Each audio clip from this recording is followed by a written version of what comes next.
Hi guys, my name is Mary McTague and I am a foreign graduate veterinarian. I actually grew up here in the United States and then I went to Brazil to study veterinary medicine. And when I wanted to come back to the United States, I was super lost because there are two ways to get your diploma here validated in the United States so you can practice veterinary medicine in the United States. There's the ECFVG and then there's the Pave program. At the time, I was super curious about the Pave program, but I found nothing on the internet about it. And so I kind of like made a promise to myself that if I actually passed the Pave program, I would post a video about it because at the time I would have really wanted a video just to hear somebody else's experience, but I didn't find anything. So I'm going to try to explain the Pave program and hopefully it's okay. So PAVE starts for like Program of Assessment of Veterinary Equivalency, and it's a very different program to the ECFVG. Basically, in summary, the ECFVG has a super scary test that takes 3 days, and it's over surgery, small animal medicine, large animal medicine. There's a necropsy, radiograph, anesthesia, and it fails a lot of people and it is very rigorous, but it's actually more rigorous than any other like real veterinary clinic in real life. Even it's more rigorous than I think a lot of the veterinary schools. So it's a test kind of designed a little bit to filter out people who want to come to the United States. In comparison, the PAVE program is a little different. It's very expensive because instead of doing a 3-day test, you come to the United States and do the 4th year of veterinary school with the other students here in the United States. And you go and do clinical rotations just like the 4th year students. At the time, I really wanted to do the PAVE program because Brazilian veterinary medicine is completely different. My school didn't have the amenities that a lot of veterinary clinics in the United States have, and it certainly did not have the amenities that an American veterinary school has. To give you an idea, my university didn't have an X-ray machine. Yeah, true story. And so I just really wanted to feel like I wanted to feel kind of like an equal to an American student coming out of school.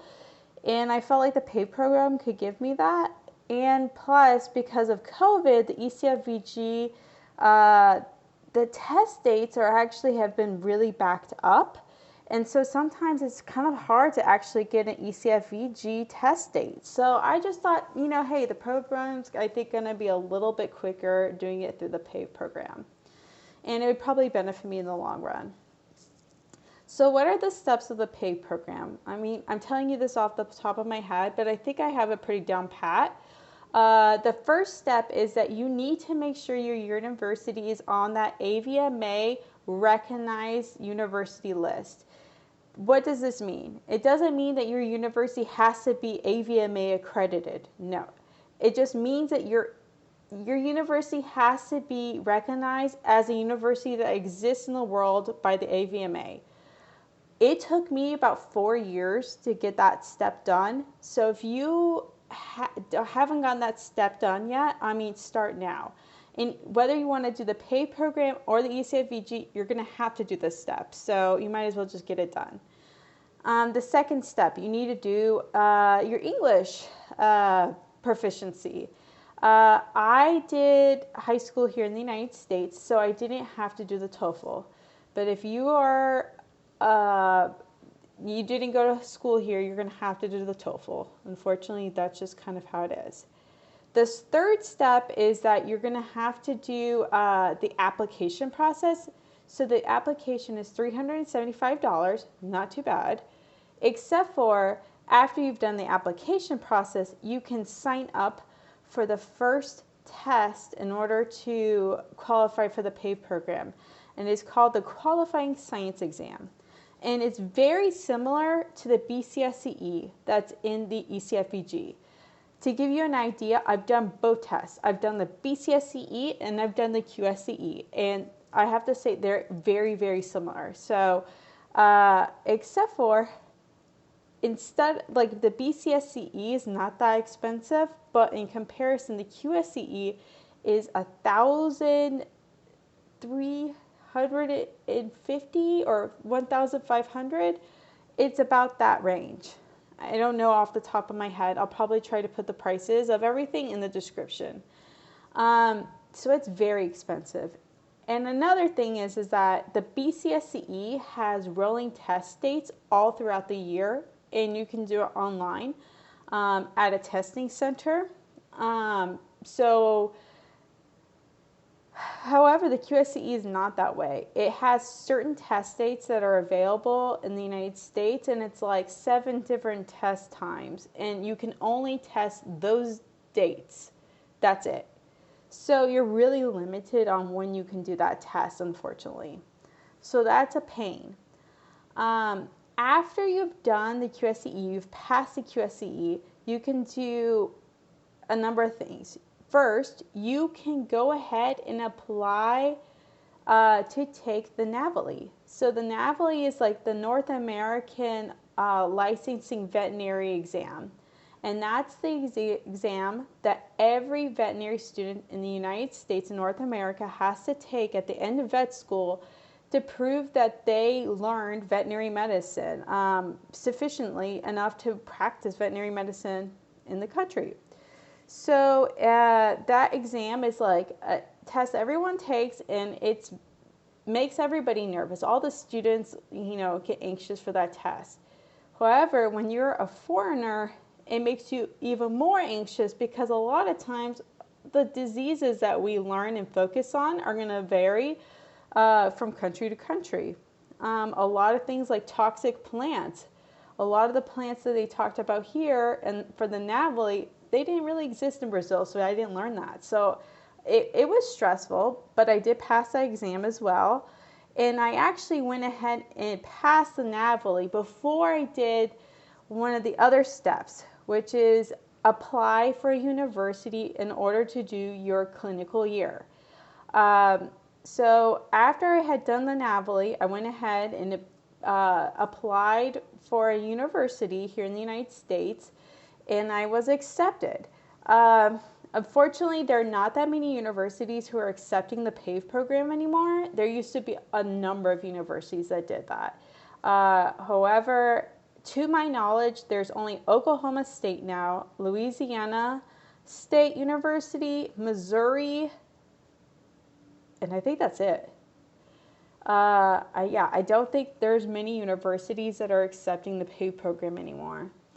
And I have to say, it is expensive. You're going to pay out-of-state tuition as a foreign graduate student. And for the university that I'm in right now, I paid $41,000 for the entire year. And that is just the tuition. It didn't include some of my housing and other expenses. So it is a lot of money. Another thing is that you do not qualify for federal loans as a PAVE program student. However, you can apply for private student loans. And luckily, at the university that I went to, I was considered a student, so I did qualify for things like health insurance, but not all the universities give you a student status. So you would have to pay for health insurance, I think, out of pocket, which could be expensive in the United States. Like the clinical year is pretty difficult, guys. I'm not going to lie. I was very surprised of how difficult it is. It's because I had assumed there would be a lot of instruction, like, hey, this is how we do such and such procedure. And hey, let's one by one do this. I don't know, maybe I was naive. But actually, for most of the students, they already know how to do a lot of the procedures by the 3rd year. And by the 4th year, they're just having to go ahead and demonstrate to the professors they're proficient. There's no teaching time.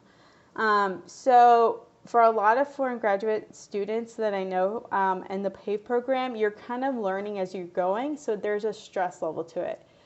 But in the end, I'm almost done with the program. I have learned a lot, and I think that in the end, it was still a better choice than doing the ECFVG. Of course, I'll probably try to make more videos about my PAVE experience. I can't really talk too much about my specific university, but I can talk about the PAVE program and talk about non-specifics. But yeah, that's just kind of my overall summary about the PAVE program, and maybe I have forgotten some things, but that's the basic gist of it.